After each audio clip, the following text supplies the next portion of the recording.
Good evening, students. Welcome to Zero Fear Math again with a new chapter linear equation in two variables. Zero Fear Math is a channel where we will be simplifying mathematics and amplifying your minds.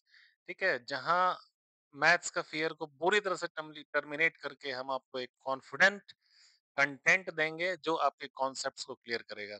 आज का chapter है हमारा linear equation in two variables. लेकिन उसके पहले कुछ इसके flashback पे जाएंगे, हम थोड़ी सी पुरानी क्लासों को रिवाइज करेंगे क्योंकि मैंने आपको बताया है कि मैथ्स एक सीक्वेंशियल सब्जेक्ट है। अगर पुरानी चीजें याद रहेंगी नहीं रहेंगी तो आप नई चीजों पे अच्छा कॉन्सेप्ट, अच्छा ग्रिप नहीं बना पाएंगे।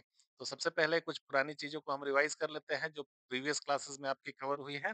पुरानी चीजों में जैसे सबसे पहले इसका नाम समझने की कोशिश करते हैं कि linear equation in two variables क्या है, व्हाई इट इज लीनियर, इसको लीनियर क्या क्यों कहा, इक्वेशन क्या होता है, वेरिएबल्स क्या होते हैं, और टू वेरिएबल्स आएगा तो उसका सॉल्यूशन कैसे होगा।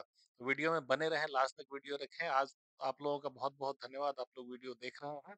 अगर अच्छा पसंद आए वीडियो, आपके कॉन्सेप्ट में थोड़ी भी क्लैरिटी मिले तो आप सब्सक्राइब करें, चैनल को सपोर्ट करें और ज्यादा से ज्यादा बच्चों तक पहुंचाएं, इसलिए क्योंकि जो भी वीक स्टूडेंट्स हैं उनकी मदद हो जाए थोड़ी सी, जो तकलीफ से गुजर रहे हैं, जिनको मैथ समझने में बहुत दिक्कत है, उन सबों का भला हो जाए, लोग आपको याद रखेंगे, उन तक ये वीडियो जरूर पहुंचाएं। अगर आप एजुकेशन ले नहीं रहे हैं फिर भी अगर आप ये वीडियो देख रहे हैं तो आप सोचिए, आपका एक इनिशिएटिव, एक जो रिक्वायर्ड बच्चे हैं जिनको या जिनके बारे में सोसाइटी का एज्यूमशन है कि उनका मैथ्स वीक है, तो आप उन तक ये वीडियो को पहुंचाएं। और मैं गारंटी लेता हूं कि आपके उस बच्चे का जिसका मैथ्स वीक है वो थोड़े ही दिनों में बेहतर परफॉर्म करेगा।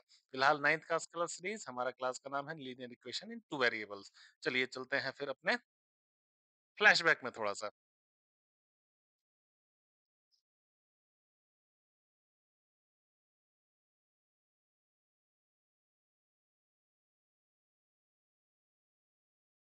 तो हम बात करेंगे linear equation in two variables. तो वेरिएबल हमेशा मुझे टू रखने हैं। फॉर एग्जांपल अगर एक इक्वेशन में लिख दूं कि x plus y is equal to 9, इस टाइप का एक इक्वेशन है। यहाँ वेरिएबल कौन कौन से हैं, एक बोला था स्मॉल लेटर्स जितने होते हैं वेरिएबल्स होते हैं।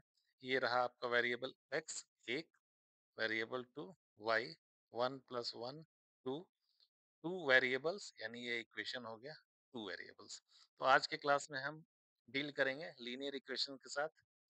आप कमेंट में जरूर लिखें why this equation is linear. Good.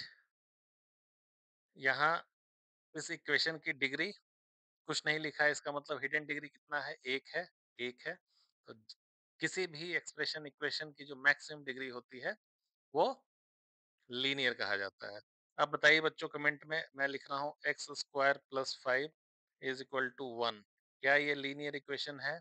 जल्दी जल्दी कमेंट में जवाब दीजिए। बिल्कुल नहीं। ये क्या है? पावर टू है यहाँ पे। तो पावर, मैक्सिमम पावर कितना हो गया? टू हो गया। तो टू पावर जब भी होता है तो ये क्या हो जाता है? क्वाड्रेटिक हो जाता है। ठीक है, तो चलिए क्वाड्रेटिक की बात हम बाद में करेंगे, अभी हम सिर्फ लीनियर पे फोकस रहते हैं। चलिए अब एक एग्जांपल देखते हैं ऐसा कि आखिर वर्ड प्रॉब्लम्स को हम कैसे इक्वेशन में सॉल्व। यहाँ देखिए क्वेश्चन ये कह रहा है कि the cost of a notebook is twice the cost of a pen, right a linear equation in two variables to represent this statement. अब क्या है कि एक स्टेटमेंट लिखा हुआ है इंग्लिश में, अब इसको हम सॉल्व करेंगे मैथ्स में। टू वेरिएबल्स हमें मानना है, कॉस्ट ऑफ नोटबुक। तो चलिए सबसे पहले हम बड़े ध्यान से लिख लेते हैं कि लेट या suppose cost of notebook is x. Okay, और दूसरा फिगर क्या है हमारे पास यहाँ? Cost of a pen. तो कॉस्ट ऑफ अ पेन को हम मान लेते हैं y, cost of a pen को हम वाई मान लेते हैं। तो हम लिख सकते हैं यहाँ पे, हमने पेन का कॉस्ट के लिए क्या ले लिया? वाई ले लिया। Cost of notebook is x and cost of pen is y. अब क्वेश्चन क्या कह रहा है, आप ध्यान से पढ़ें इसको, दो तीन बार पढ़ें। Cost of a notebook is twice the cost of a pen. यानी पेन के प्राइस को अगर हम डबल कर दें, पेन के प्राइस को अगर हम डबल कर दें, तब हमें क्या मिलेगा? नोटबुक का प्राइस। वैसे भी बच्चों नोटबुक महँगा आ रहा है, पेन सस्ता आ रहा है, तो हम इसको लिख सकते हैं कि एक्स, एक्स यानी क्या? एक्स यानी नोटबुक का प्राइस, एक्स यानी नोटबुक का प्राइस और वाई यानी पेन का प्राइस। एक्स जो नोटबुक का प्राइस है, ये रहा नोटबुक का प्राइस, वो पेन का प्राइस कितना है? वाई, इसका डबल है।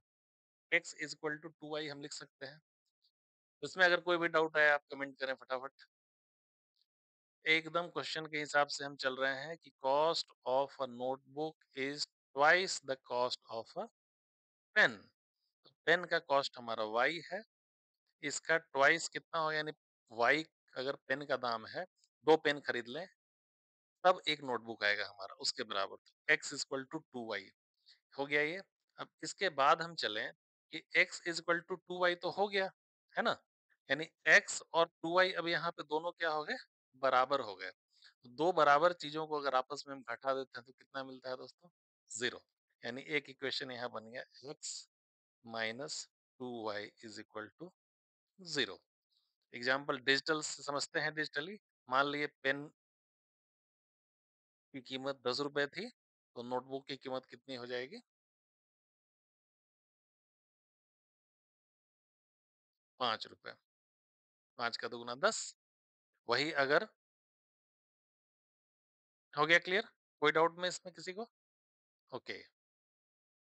चलिए, linear equation in two variables के बारे में एक और चीज सीखते हैं हम कि जब भी कोई ऐसा इक्वेशन आता है तो उसके कई सॉल्यूशन हो सकते हैं, मल्टीपल सॉल्यूशन हो सकते हैं। चलिए इसको अब थ्योरेटिकली हमने सुन लिया, आप प्रैक्टिकल करके देखते हैं।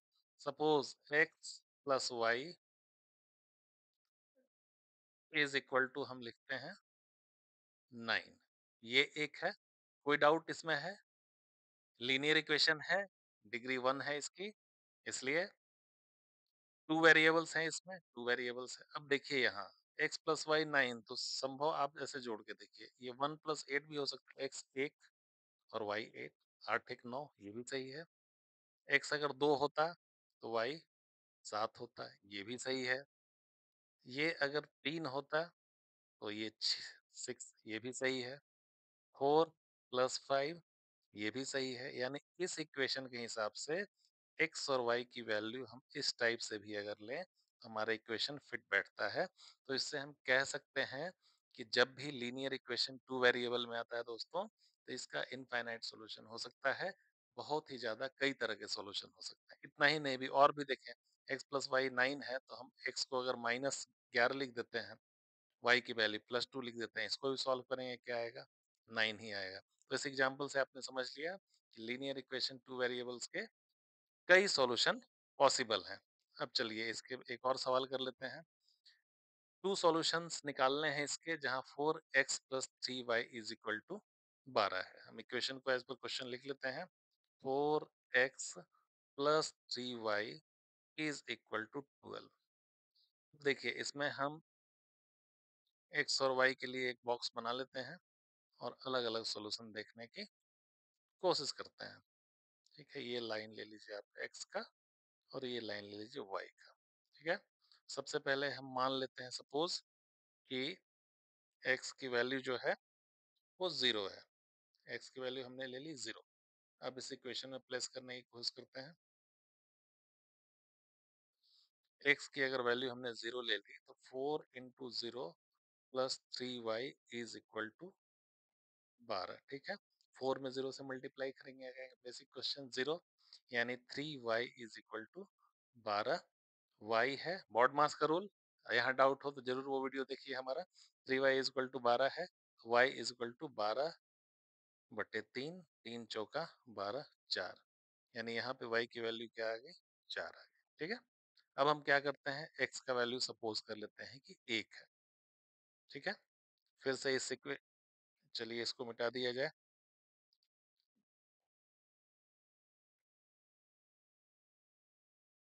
ओके, अब हम क्या करते हैं, x की वैल्यू ले लेते हैं 1। Okay, suppose x is equal to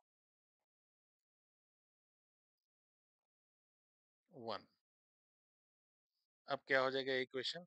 4x plus 3y is equal to 12। x की जगह हमने क्या ले लिया? 1 ले लिया। तो हम कह सकते हैं कि 4 into 1 plus 3y is equal to 12, यानी 4 plus 3y is equal to 12। Okay. अब 3y को इस साइड रखें तो प्लस 4 को हम दूसरे साइड ले जाएंगे। आप बताएं क्या करें, जोड़े या घटाएंगे? बॉड मास का रूल, इधर जब प्लस है तो उधर होके माइनस हो जाएगा। 12 minus 4, 3y is equal to 8 आ गया। इसलिए y इज इक्वल टू क्या आ गया? 8/3। तो यहाँ अगर x 1 है तो y कितना हो जाएगा? 8/3 हो जाएगा। और भी इसको सॉल्व कर लें। 3 दूना 6, ऐसे लिख सकते हैं। चलिए अब एक काम करते हैं, हम x की वैल्यू यहाँ पे 2 ले लेते हैं। ये लीजिए 2 ले लिया। इसको एक बार रबिट कर देते हैं। रबिट।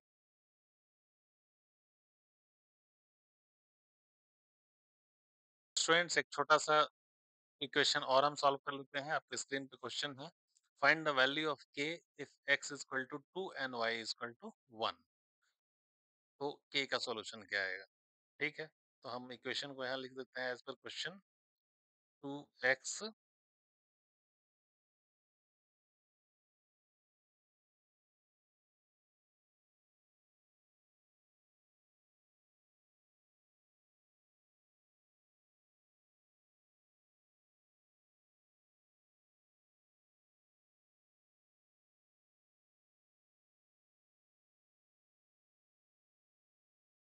2x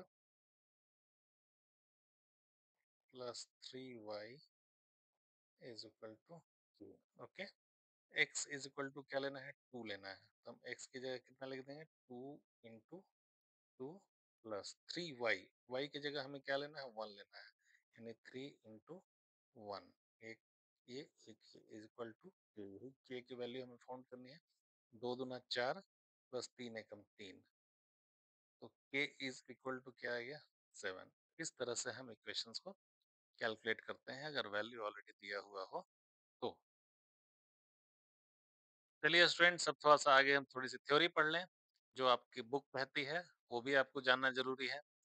देखिए, linear equation in two variables is an equation that can be written in the form. जो ट्रू फॉर्म होता है ऐसे लीनियर इक्वेशन टू वेरिएबल्स का, वो होता है A X plus B Y is equal to C. ये आपका इसका करेक्ट फॉर्म है। इस फॉर्म में जो भी इक्वेशंस होते हैं इसको हम बोलते हैं लीनियर इक्वेशन टू वेरिएबल।